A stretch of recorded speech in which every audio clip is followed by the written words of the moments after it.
तो दोस्तों स्वागत है आपका अपने चैनल प्रैक्टिकली साइट विजिट में। दोस्तों अपने मकान में जब अपन खुद का मकान बना रहे हो तो उसमें मकान में तोड़फोड़ किसी को पसंद नहीं होती। अलग अलग तरह की तोड़फोड़ होती है। कभी प्लास्टर में कमी आ जाती है, कभी चुनाई में कमी आ जाती है, कभी स्ट्रक्चर में कमी आ जाती है। तो उसी तोड़फोड़ को रोकने के लिए आज जो मैं चीज़ आपको बताने की कोशिश कर रहा हूँ, आप विशेष रूप से ध्यान रखिए। आज की जो हमारी वीडियो है वो है दोस्तों प्लास्टर के ऊपर। दोस्तों पहली बात आप विशेष रूप से ध्यान रखिए, जब भी आप कोई भी स्ट्रक्चर एलिमेंट होता है, चाहे कॉलम हो, चाहे बीम हो या छत हो, आप प्लास्टर करने से पूर्व उस पर टाँचे लगाए। जिस तरीके से देखे जा रहे हैं, जिस तरीके से टाँचे लगवाएं, जिससे आप इस पर प्लास्टर करोगे तो आपकी जो पकड़ होती है वो पकड़ बहुत अच्छी बन जाती है। इस चीज़ का विशेष रूप से ध्यान रखिए।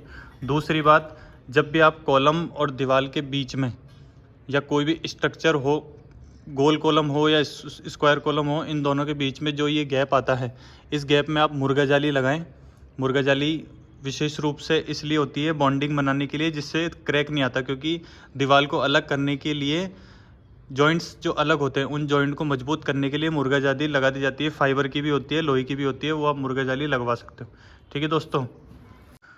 आप तीसरी बात इस चीज़ का ध्यान रखिए, जब भी आप दीवार में प्लास्टर कर रहे हैं तो बाद में आपको इस समस्या से जूझना ना पड़े। आप पहले इलेक्ट्रिसिटी के जो भी पॉइंट होते हैं और प्लम्बर के जो भी पॉइंट्स होते हैं, ये अधिकतर या तो बाथरूम में होते हैं प्लम्बर के पॉइंट्स, और इलेक्ट्रिसिटी के पॉइंट्स रूम्स में भी हो सकते हैं। जो अंदर के रूम्स होते हैं, ये देख सकते हैं आप जिस तरीके से रूम में हैं, तो आप सबसे पहले ये पॉइंट्स का डेजिग्नेशन करवा लीजिए। पूरे प्लम्बर के पॉइंट दिलवा लीजिए, लाइट के पॉइंट दिलवा लीजिए, उसके बाद में प्लास्टर करिए।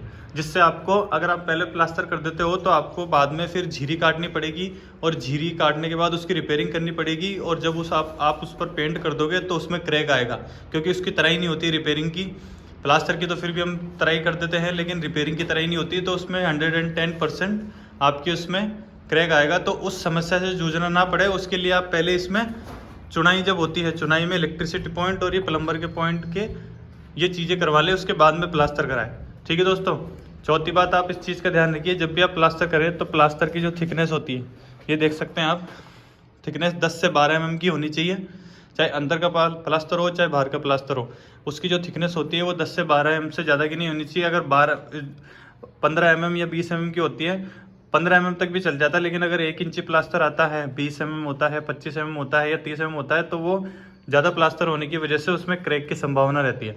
ठीक है दोस्तों पांचवी बात, आप इस चीज़ का ध्यान रखिए, जो बैंड होता है आपका, ये चुनाई जो पूरे दीवार के बीच में, ये हम जो 2 बैंड देते हैं, एक ये बैंड दिया हमने आरसीसी का, ये बैंड दिया, इसके बीच में भी आप मुर्गा जाली डलवा दिए। जिस तरीके से आप कॉलम पे डलवाते हो उस तरीके से आप इस जगह भी मुर्गा जाली डलवा दीजिए। मुर्गा जाली डलवाने से इनकी जो बॉन्डिंग है वो बॉन्डिंग बहुत अच्छी मजबूत हो जाती है।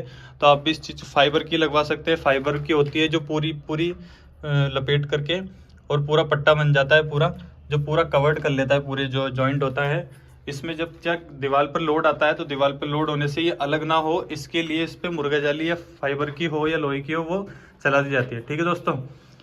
छठी बात, आप इस चीज़ का ध्यान रखिए कि आप प्लास्टर करने के बाद में उस पर झाड़ू मरवाइए। देख सकते हैं आप, भले ही आप छत का प्लास्टर करो या फिर दीवार का प्लास्टर करो, आप इसमें झाड़ू अनिवार्य है। झाड़ू लगाने से इस पर जब आप बिल्ला पुट्टी कराओगे या पीओपी करवाओगे या पेंट करवाओगे या ऑयल पेंट करवाओगे, तो इनकी जो पकड़ होती है वो बहुत अच्छी मजबूत हो जाती है। इनमें जो ये गैप होते हैं, उन गैप के अंदर वो फीलिंग हो जाती है पीओपी की या पुट्टी की, तो इनकी पकड़ जो होती है वो बहुत अच्छी बन जाती है। ठीक है दोस्तों। सातवीं बात, आप इस चीज़ का ध्यान रखिए।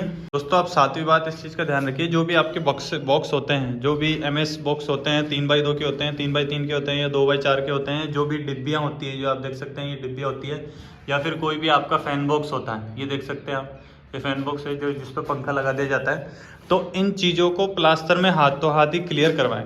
ये क्लियर करवाने से क्या होता है कि इनमें मसाला जम जाता है। जब प्लास्टर होता है तो इनमें मसाला घुस जाता है, फिर वो मसाला बाद में सूखने के बाद निकलता नहीं है, और फिर वो तोड़ फोड़ का काम करता है, उसमें मेहनत ज़्यादा लगती है। तो आप सबसे पहले उनको क्लियर करवा लें। ठीक है दोस्तों। आठवीं बात, आप इस चीज़ का ध्यान रखिए, जब भी ये प्लास्टर पूरा सावल में होना चाहिए। बिगर सावल के प्लास्टर अगर कोई करता है तो उस मिस्त्री को तुरंत नीचे उतार दीजिए।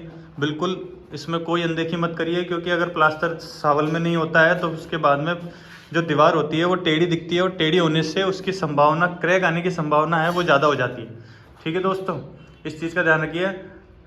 तो नवीं बात, आप इस चीज़ का ध्यान रखिए, जब भी आप फर्श लगाते हैं, टाइल लगाते हैं, तो उससे कम से कम 1 फुट का या 8 इंची का मार्जिन छोड़ दीजिए, क्योंकि 2 इंची का फर्श आता है, उसके बाद में उस फर्श के ऊपर 4 इंची की स्कार्टिंग लगती है। ठीक है दोस्तों, तो 4 और 2 6 इंची और 1 इंची और आप एक्स्ट्रा लेके चले हो तो कम से कम 8 इंची का प्लास्टर आपको छत से ऊपर उठाना पड़ता है।